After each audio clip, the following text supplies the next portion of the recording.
YouTube, what's going on? It's J&A Exotics and we're back. Now today I wanted to talk to you guys about geckos. Now geckos are some of the coolest pet reptiles that you could possibly ever own.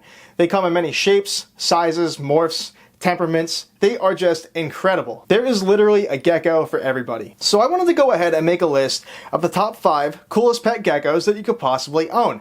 Now before we begin, I just wanted to say a few things. Number 1, I'm just an idiot, so please don't take this list too seriously. I'm doing this just for fun, but do let me know what you think about the list down in the comments. And number 2, there were some species of gecko that I wanted to put on this list, and it was really hard not to put them on the list, but I want to use them for future videos. Now, number 5 on today's list is going to be mourning geckos. And you might think, why is something that's so common as a mourning gecko on this list of the coolest geckos you could possibly own?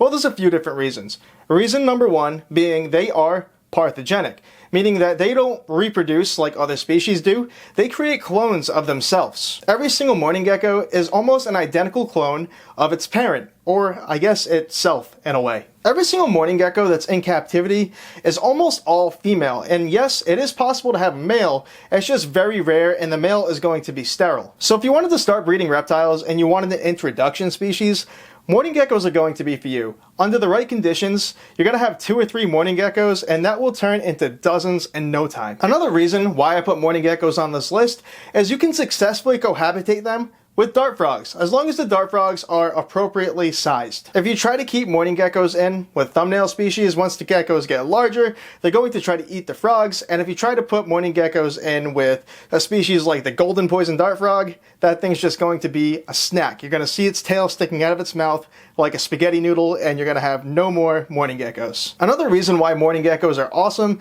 is they're simple to care for, and you do not need a large enclosure to keep a group of them. You can keep several mourning geckos in a 12 by 12 by 18 comfortably with 0 issues. Mourning geckos also thrive in bioactive enclosures, so you can make a beautiful piece of jungle inside your house just for them. Now, number 4 on the list is going to be chameleon geckos. Now, I like these guys for a few different reasons.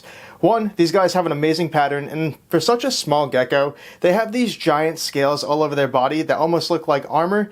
And number 2, these guys are from New Caledonia, and some of the world's coolest geckos come from New Caledonia. Not only are these guys extremely cute, but they have these giant eyes, and they have a really fat prehensile tail, compared to something like a crested gecko, where their tails are very, very skinny. Now, one of the coolest parts about chameleon geckos is their care is extremely similar to other species of New Caledonian gecko. So if you didn't want, like, let's say a crested gecko or a gargoyle gecko, and you wanted to own something a little more rare in the hobby, the chameleon gecko can be the New Caledonian pet gecko for you. Now, these guys are a smaller species of gecko, but they are extremely handleable. Unlike other geckos like mourning geckos or day geckos, these guys are actually going to be able to come out, sit on your hand, and you're able to tame them down to handleable levels. Now, I'm slightly biased, and I think any gecko from New Caledonia is absolutely incredible, and I love every single gecko from New Caledonia. Now, another awesome part about chameleon geckos is they don't voluntarily drop their tails as a defense mechanism.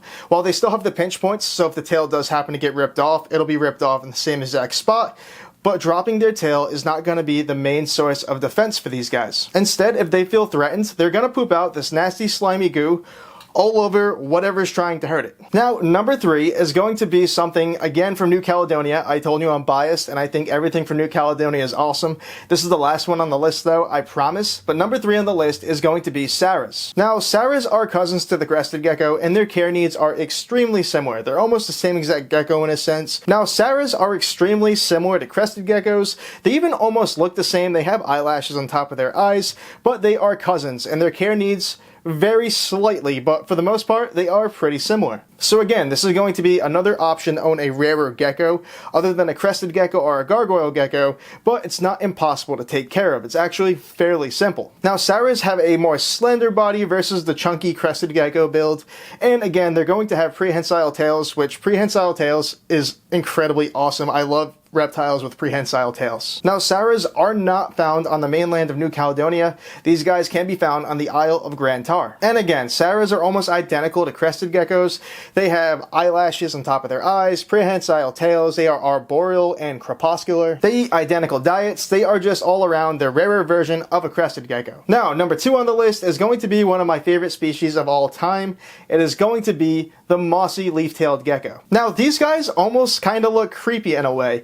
They have these big yellow eyes. They almost look like small, miniature, arboreal, mossy crocodiles in a way. At least I think so. They have these mossy beards that come out from under their neck and all over the fringes on their body. They are just crazy looking. They look like a living mossy stick. These guys are an arboreal, nocturnal species of gecko from Madagascar, and they get their names because, one, as I mentioned at the beginning of the video, they look like they are covered in moss, and number 2, their tails imitate mossy leaves. Now, these guys are actually really sensitive to their environment and surroundings, so they are not a beginner species of gecko, so you really need to make sure that you know what you're doing before you buy a mossy leaf-tailed gecko, or any leaf-tailed gecko for that matter. Now, these guys are insectivores, and watching these guys stalk their prey at night, locking on with those big yellow eyes and just leaping across the enclosure to grab them is truly a sight to see. I used to own a mossy leaf-tailed gecko.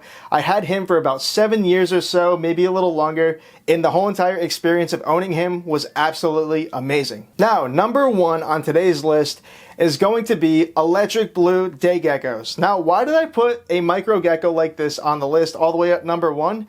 It's because these guys look absolutely amazing. They are just crazy to look at. That blue color from the males is insane. Now, on top of these guys being absolutely stunning looking, this is a species of gecko that you're not necessarily going to be able to handle, but more so just step back, relax, and look at them explore their enclosures. They're extremely active, and they are an incredible sight to see. These guys make incredible pets to look at for any advanced keeper's collection. Now, I may have said something at the beginning of this segment. I honestly forgot, and I can't tell you, so I might be repeating myself, but the males of this species are going to be the one that are that beautiful, vibrant blue color. Juveniles and females are going to be more of a brown, olive green color. They don't really display that vibrant blue that everyone likes to see with these guys. Now, as juveniles, as they get older, you will be able to tell if it's a male or a female. The males end up developing black marks along the bottom of their throat, which the females do not obtain these marks. Now, again, these guys are not a beginner gecko. You're going to need to know what you're doing when you're taking care of electric blue day geckos. So just make sure you don't just go out and buy one because you've seen this video. If you don't know what you're doing, these guys can and will perish. Now, in the wild, electric blue day geckos are critically endangered. They only live in a few square miles of Tanzania's Kambozo forest and Ruvu forest. Unfortunately for these guys, like many other exotic species, their natural habitats are being destroyed by deforestation, wildfires, and invasive plants and trees. And honestly, for the electric blue day gecko, it's not really looking too promising right now, and I hope we can change that. Thank you guys so much for watching. Let me know what you think of the list. If you guys enjoyed the video, smash that subscribe button, hit the like button, drop a comment down below, and I'll see you guys in the next one.